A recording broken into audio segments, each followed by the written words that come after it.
Hello दोस्तों, good morning, नमस्कार। आप सभी का स्वागत है आप सभी के अपने यूट्यूब चैनल परीक्षा की शिक्षा में। उम्मीद करता हूँ, आशा करता हूँ आप सभी जो है कुशल मंगल है, स्वस्थ है, अपनी तैयारी जो है अच्छे और बढ़िया तरीके से कर रहे हैं। तो जो भी क्लास में फर्स्ट टाइम आए हैं, पहली बार हैं, उन सभी को बता दीजिएगा हमारे चैनल पर जो आपकी बीएड प्रवेश परीक्षा 2025 है, इसकी जो तैयारी आपकी रेगुलर बेसिस पर डेली कंप्लीट करवाई जाए। तो जिसे भी तैयारी पूरी करनी है, कंप्लीट करनी है, चैनल को जो है सब्सक्राइब करके आप लोग हमारे साथ जुड़ जाइए। क्लास का समय इंपॉर्टेंट है। जीके जीएस की जो क्लास है सुबह 10 बजे, रीजनिंग की जो क्लास है दोपहर को 1 बजे, कला वर्ग की जो क्लास है शाम को 4 बजे और हिंदी की जो क्लास है शाम को 7 बजे आपको डेली बेसिस पर हमारे चैनल पर देखने को मिलती है। तो आप सभी को इसी टाइम पर क्लासेस से जुड़ना है, तैयारी को पूरा और कंप्लीट करना है। नीचे डिस्क्रिप्शन में आप सभी को इंस्टाग्राम टेलीग्राम का लिंक मिलेगा, तो आप हमें इंस्टाग्राम पर फॉलो कर लेंगे और टेलीग्राम चैनल को ज्वाइन करेंगे। टेलीग्राम चैनल पर डेली बेसिस पर क्लास का अपडेट मिल जाएगा। बाकी जो एग्जाम के अपडेट आता है आपको जो है टेलीग्राम चैनल के माध्यम से बताया जाएगा। तो आप लोग जो है टेलीग्राम चैनल को ज्वाइन करके रखिएगा, ठीक है। तो चलिए क्लास स्टार्ट करते हैं बिना किसी देरी के। एक एक क्वेश्चन को ध्यान से अच्छे से देख कर उत्तर देने की कोशिश करेंगे। 26 नंबर से आपकी क्लास स्टार्ट हो रही है। स्टार्ट होने से पहले जिसने अभी तक देखिए क्लास को लाइक नहीं किया, क्लास को लाइक करेंगे, क्लास को अपने दोस्तों के साथ शेयर करेंगे, और जिसने अभी तक चैनल को सब्सक्राइब नहीं किया, सबसे इंपॉर्टेंट है चैनल को आप लोग सब्सक्राइब करके हमारे साथ जुड़े रहिए। अपनी तैयारी को आप लोग पूरा करना चाहते हैं तो चैनल को सब्सक्राइब कर लीजिएगा, ठीक है। देखिए, मानव अधिकारों की और एक चीज और, आज देखिए 17 तारीख हो गई है और 25 मार्च को जो है आपका लास्ट डेट है। तो जिसने भी अभी तक अपना फॉर्म नहीं भरा है, रिक्वेस्ट है कि 25 मार्च से पहले अपना जो फॉर्म है आप लोग भर के खत्म कर दीजिए। यूपी बीएड वालों का, बिहार वाले जो हैं इनका जो है ये मंथ के एंड में या तो अप्रैल के फर्स्ट वीक में जो है आपका फॉर्म आ जाएगा, ठीक है। क्लियर है सभी को। और जो पूछ रहे थे एग्जाम कब है, तो यूपी का एग्जाम जो है 21 से 25 अप्रैल के बीच में कुछ तो डिसाइड हुआ है, लेकिन देखते हैं, हो जाए तो अच्छी बात है। मुझे तो नहीं लगता कि 21 अप्रैल तक होगा, क्योंकि उसका डेट थोड़ा एक्सटेंड हो सकता है, ठीक है। चलिए क्लास स्टार्ट करेंगे। क्या दिया गया है? मानव अधिकारों की सार्वभौम घोषणा का अनुच्छेद 6 किससे संबंधित है? तो इसका राइट आंसर हो जाएगा साथियों, कानून के समक्ष एक व्यक्ति के रूप में मान्यता का अधिकार प्रदान करता है, ठीक है। तो ऑप्शन नंबर दिया गया है यहाँ पे, ये वाला विकल्प आपका राइट आंसर होगा, ठीक है। मानव अधिकारों की सार्वभौम घोषणा का अनुच्छेद 6 जो है कानून के समक्ष एक व्यक्ति के रूप में मान्यता का अधिकार जो है प्रदान करता है। इसकी घोषणा वर्ष 1948 में हुई थी, ठीक। अगले क्वेश्चन की तरफ बढ़ेंगे। आपका है 27वां प्रश्न, नेशनल स्टॉक एक्सचेंज का मुख्यालय कहाँ है? नेशनल स्टॉक एक्सचेंज, अगर कोई स्टॉक मतलब शेयर मार्केट करता है तो उसने एनएससी और बीएससी देखा होगा। तो नेशनल स्टॉक एक्सचेंज का मुख्यालय पूछा है, तो देखिए नेशनल स्टॉक एक्सचेंज का मुख्यालय आपका मुंबई में है। और आपका एक होता है बीएससी, बीएससी क्या है? बॉम्बे स्टॉक एक्सचेंज, ठीक है, ये बात याद रखिएगा। और नेशनल स्टॉक आपका एनएसई है। नेशनल स्टॉक एक्सचेंज का मुख्यालय आपका मुंबई में है। क्लियर सभी को। अगले क्वेश्चन की तरफ बढ़ेंगे। आपका है 28वां प्रश्न। देखिए क्या पूछा गया है, रिक्त स्थान एक रंग बिरंगा और मंत्र मुग्ध कर देने वाला मेला है जो प्रत्येक वर्ष उत्तर प्रदेश के मेरठ में होली के कुछ दिनों बाद मनाया जाता है। जैसे कि अभी होली बीती है, इसके कुछ दिनों बाद जो आपका मेला लगने वाला है, बताइए कौन सा मेला है? तो आपका राइट आंसर हो जाएगा नौचंदी मेला, ठीक है। तो ऑप्शन नंबर बी आपका राइट आंसर हो जाएगा। नौचंदी मेला एक रंग बिरंगा और मंत्र मुग्ध कर देने वाला मेला है जो प्रत्येक वर्ष जो है उत्तर प्रदेश के मेरठ में होली के कुछ दिनों बाद जो है मनाया जाता है, ठीक है। तो कोई मेरठ से है तो उसका डेट बता दीजिएगा आप लोग, ठीक। क्लियर है सभी को। अगले क्वेश्चन की तरफ बढ़ेंगे, ध्यान से देखें। आपका 29, एंटीबायोटिक पेनिसिलिन की खोज किसने की थी? एंटीबायोटिक पेनिसिलिन की खोज किसने की थी? तो इसका राइट आंसर आपका हो जाएगा साथियों, अलेक्जेंडर फ्लेमिंग ने की थी, ठीक है। तो ऑप्शन नंबर बी आपका राइट आंसर होगा। एंटीबायोटिक पेनिसिलिन की खोज आपकी अलेक्जेंडर फ्लेमिंग ने की है। तो option number B will be the correct answer. अगला है आपका है 30 नंबर क्वेश्चन, ध्यान से देखिएगा। भारतीय संविधान की रिक्त स्थान भारतीय गणराज्य की आधिकारिक भाषाओं की सूची प्रदान करता है। कौन सी अनुसूची हमें यह प्रदान करता है? तो आपका राइट आंसर हो जाएगा साथियों 8वीं अनुसूची, ठीक है। ऑप्शन नंबर डी आपका राइट आंसर हो जाएगा, ठीक है। क्लियर है। भारतीय संविधान की 8वीं अनुसूची जो है भारतीय गणराज्य की आधिकारिक भाषाओं की सूची प्रदान करता है। इस अनुसूची में कुल आपकी कितनी, तो 22 भाषाओं का उल्लेख किया गया है। क्लियर है सभी को। चलिए अगले क्वेश्चन की तरफ बढ़ेंगे। 31, 31 नंबर, किस प्रकार की बाजार व्यवस्था में बाजार अथवा उद्योग पर कुछ ही विक्रेताओं का वर्चस्व होता है? बताइए। तो आपका राइट आंसर हो जाएगा अल्पाधिकार बाजार पर, ठीक है। तो ऑप्शन नंबर जो सी दिया गया आपका करेक्ट आंसर। अल्पाधिकार प्रकार की बाजार में व्यवस्था में जो है बाजार अथवा उद्योग पर जो है कुछ ही विक्रेताओं का वर्चस्व होता है। अगले क्वेश्चन की तरफ बढ़ेंगे। 32 नंबर है, निम्नलिखित में से कौन सा भारत में मौद्रिक नीति का घटक नहीं, बताइए निम्नलिखित में से कौन सा जो है भारत में मौद्रिक नीति का घटक नहीं है। तो इसका राइट आंसर आपका हो जाएगा साथियों सार्वजनिक ऋण। ठीक है, ऑप्शन नंबर जो डी दिया गया है आपका राइट आंसर। भारत में सार्वजनिक ऋण जो है मौद्रिक नीति का घटक नहीं है। ठीक है, अर्थव्यवस्था में मुद्रा की मात्रा के प्रसार तथा संकुचन के प्रबंधन को मौद्रिक नीति कहा जाता है। यह मुद्रा एवं साख की मात्रा को नियमित एवं नियंत्रित करती है। क्लियर सभी को। अगले क्वेश्चन की तरफ बढ़ते हैं। 33वां प्रश्न क्या दिया गया है, निम्नलिखित में से कौन हमारे देश का दोनों में से किसी भी सदन का सदस्य नहीं होता, बताइए कौन जो है निम्नलिखित में से हमारे देश के दोनों में से किसी भी सदन का जो है सदस्य नहीं होता है।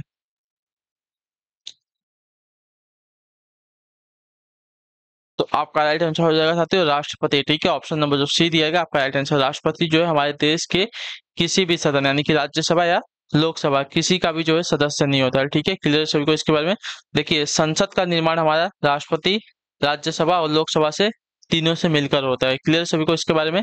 अगले क्वेश्चन की तरफ बढ़ेंगे। 34 नंबर, भारतीय संविधान के किस अनुसूची में जो है आपातकाल का प्रावधान है, बताइए भारतीय संविधान के किस अनुच्छेद में जो है आपातकाल का प्रावधान है। तो इसका राइट आंसर आपका हो जाएगा तो अनुच्छेद 352 में। ठीक है, ऑप्शन नंबर जो बी दिया गया आपका करेक्ट आंसर। भारतीय संविधान का अनुच्छेद 352 में आपातकाल का प्रावधान है, अर्थात युद्ध, बाह्य आक्रमण या सशस्त्र विद्रोह के आधार पर राष्ट्रीय आपात की घोषणा की जा सकती है। अब तक यह घोषणा जो है भारत में 3 बार की जा चुकी है। ठीक, अगले क्वेश्चन की तरफ बढ़ते हैं। 35 नंबर, बारदोली सत्याग्रह आंदोलन का नेतृत्व किसने किया था। तो बारदोली सत्याग्रह का आंदोलन का जो नेतृत्व है साथियों सरदार वल्लभ भाई पटेल ने किया था। ठीक है, ऑप्शन नंबर सी आपका राइट आंसर हो जाएगा। ठीक, क्लियर सो इसके बारदोली सत्याग्रह आंदोलन का नेतृत्व सरदार वल्लभ भाई पटेल के नेतृत्व में किया गया था। वर्ष 1928 में गुजरात में स्थित बारदोली के किसानों ने सरकार द्वारा बढ़ाए गए 30% कर यानी कि टैक्स के विरुद्ध यह आंदोलन किया था। ठीक है, चलाया था। अगले क्वेश्चन की तरफ बढ़ेंगे। आपका है 36वां प्रश्न, बताइए भारतीय उपद्रव का पिता किसे कहा जाता है। इसका राइट आंसर क्या हो जाएगा। भारतीय उपद्रव का पिता किन्हें कहा जाता है। तो भारतीय उपद्रव का पिता जो है आपका यहाँ पे बाल गंगाधर तिलक को कहा जाता है। तो ऑप्शन नंबर बी आपका राइट आंसर होगा। ठीक है, क्लियर सभी को इसके बारे में। चलिए अगले क्वेश्चन की तरफ बढ़ेंगे। आपका है 37 नंबर, निम्नलिखित में से कौन सा क्षेत्र जो है उष्णकटिबंधीय सदाबहार वन से ढका हुआ है।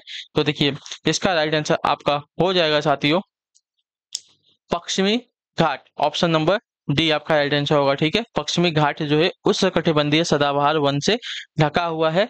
यह श्रेणी उत्तर में तापी नदी घाटी से लेकर दक्षिण में कन्याकुमारी तक फैली है। इसे जो है सह्याद्री भी कहा जाता है। क्लियर है सभी को।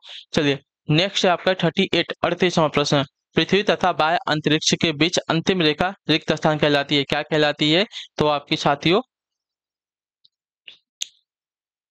क्या है मैग्नेटोपॉज कहलाती है। ठीक है, ऑप्शन नंबर जो डी दिया गया आपका राइट आंसर होगा। क्लियर से होगा इसके बारे में।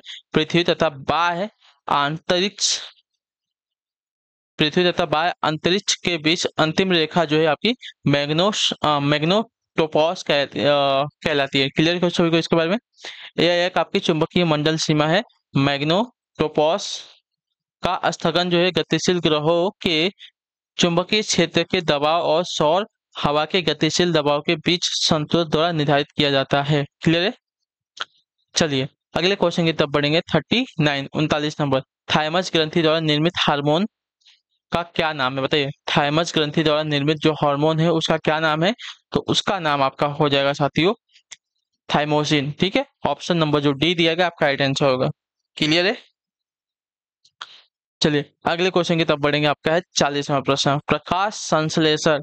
ठीक है, प्रकाश संश्लेषण क्लोरोफिल तथा रिक्त स्थान की उपस्थिति में होता है। किसकी उपस्थिति में।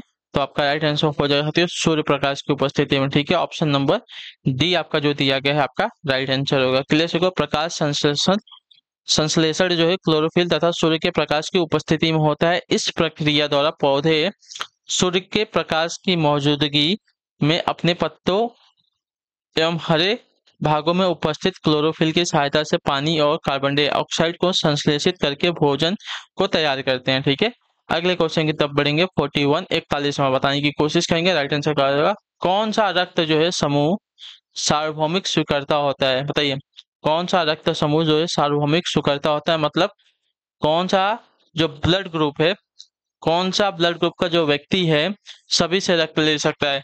ए बी पॉजिटिव से, ए बी निगेटिव से, ओ पॉजिटिव से, ओ निगेटिव से, कौन सा ऐसा वाला होता है?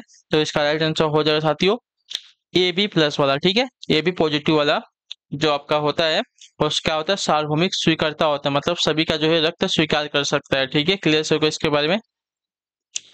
चलिए अगले क्वेश्चन की तरफ बढ़ेंगे। आपका है 42 42 में, यदि पश्च दृश्य देखने वाले दर्पण में वस्तुएं बड़ी और उल्टी दिखाई देती हैं तो किस प्रकार के दर्पण का प्रयोग किया गया है? बताइए यदि पश्च दृश्य देखने वाले दर्पण में वस्तुएं बड़ी और उल्टी दिखाई देती हैं तो किस प्रकार के दर्पण का प्रयोग किया गया है?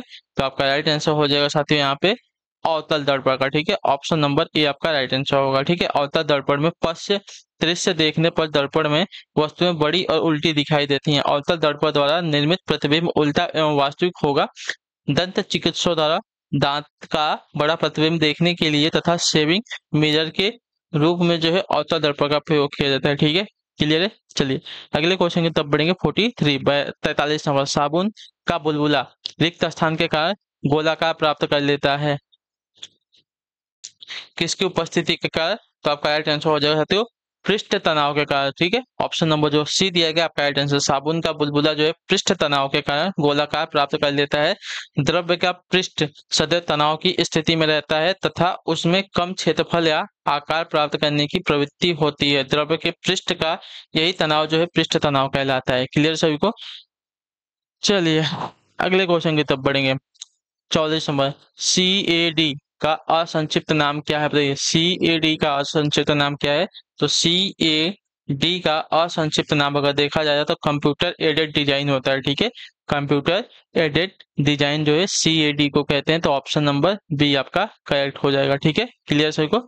सी ए डी का असंक्षिप्त नाम आपका कंप्यूटर एडेड डिजाइन होता है। यह एक कंप्यूटर सिस्टम सॉफ्टवेयर है जिसके द्वारा किसी वस्तु, संस्थान या निगम की सुविधानुसार एक नक्शा प्रणाली बनाई जा सकती है। ठीक है, चलिए अगले क्वेश्चन की तरफ बढ़ेंगे। 45 नंबर, बताइएगा राइट आंसर का निम्नलिखित में से कौन सी उष्माक्षेपी प्रतिक्रिया की विशेषता? बताइए निम्नलिखित में से कौन सी जो है उष्माक्षेपी प्रतिक्रिया की विशेषता है? तो इसका राइट आंसर आपका हो जाएगा साथियों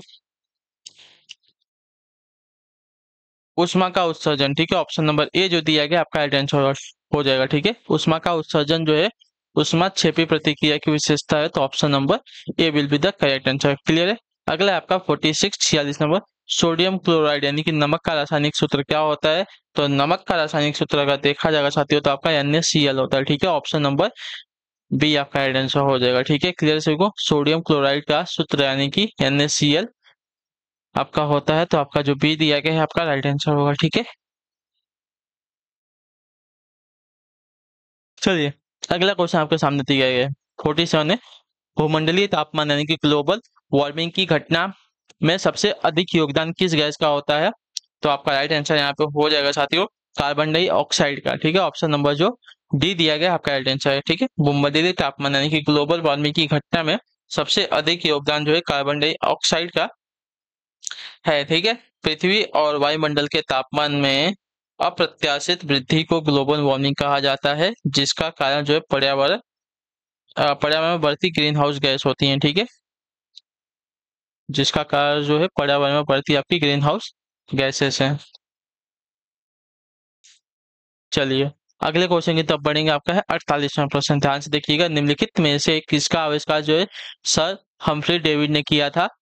बताइए। तो आपका राइट आंसर हो जाएगा साथियों सेफ्टी लैंप का। ठीक है, ऑप्शन नंबर जो डी दिया मतलब सी दिया गया आपका राइट आंसर है। ठीक है, क्लियर सभी को? चलिए सेफ्टी लैंप का आविष्कार जो है सर हम्फ्री डेविड ने किया है। अगले क्वेश्चन की तरफ बढ़ेंगे। आपका है 49 नंबर, बताइएगा राइट आंसर कौन? निम्नलिखित में से कौन सी पुस्तक जो है शशि थरूर द्वारा लिखी गई है? बताइए शशि थरूर द्वारा लिखी गई पुस्तक कौन है? तो आपका राइट आंसर हो जाएगा इनविजिबल पीपल। ठीक है, तो ऑप्शन नंबर जो बी दिया गया है आपका करेक्ट आंसर होगा।